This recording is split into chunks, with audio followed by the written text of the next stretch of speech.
छोटे से गांव में अर्जुन नाम का एक लड़का रहता था। अर्जुन पढ़ाई में ठीक ठाक था, लेकिन उसे हमेशा शिकायत रहती थी कि वो अपने दोस्तों की तरह तेज क्यों नहीं है। परीक्षा के समय वह बहुत घबराता और जल्दी हार मान लेता। उसके पिता किसान थे और मेहनत पर विश्वास रखते थे।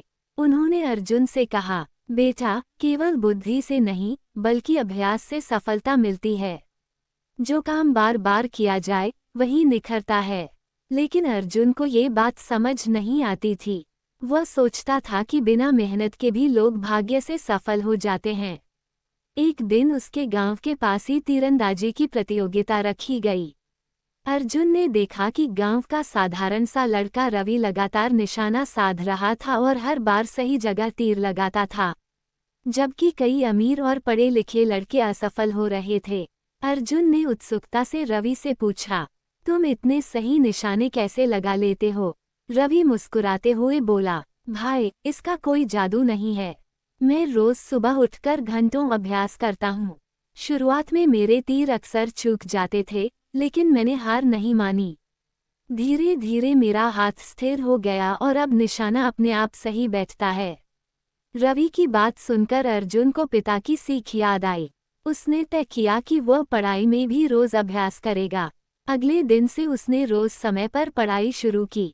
शुरू में उसे कठिनाई हुई, पर उसने हार नहीं मानी। धीरे धीरे उसे पढ़ाई में आनंद आने लगा और याददाश्त भी मजबूत हो गई। कुछ महीनों बाद जब परीक्षा हुई तो अर्जुन ने उत्कृष्ट अंक प्राप्त किए। अब वही लड़का जो हमेशा खुद को कमजोर मानता था, अपने दोस्तों में सबसे आगे निकल गया। उसके शिक्षक ने भी कहा, सच्ची बुद्धिमत्ता वही है जो अभ्यास से निखरे। बिना अभ्यास के ज्ञान अधूरा और बेकार है।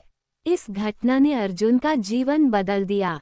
उसने समझ लिया कि चाहे पढ़ाई हो, खेल हो या कोई कला, हर क्षेत्र में अभ्यास का महत्व सबसे बड़ा है। आज अर्जुन अपने गांव के बच्चों को यही प्रेरणा देता है कि प्रतिभा जन्मजात नहीं होती, बल्कि निरंतर अभ्यास से पैदा होती है। सीख मोरल: अभ्यास मनुष्य को कुशल, आत्मविश्वासी और सफल बनाता है। बिना अभ्यास के कोई भी लक्ष्य हासिल करना असंभव है।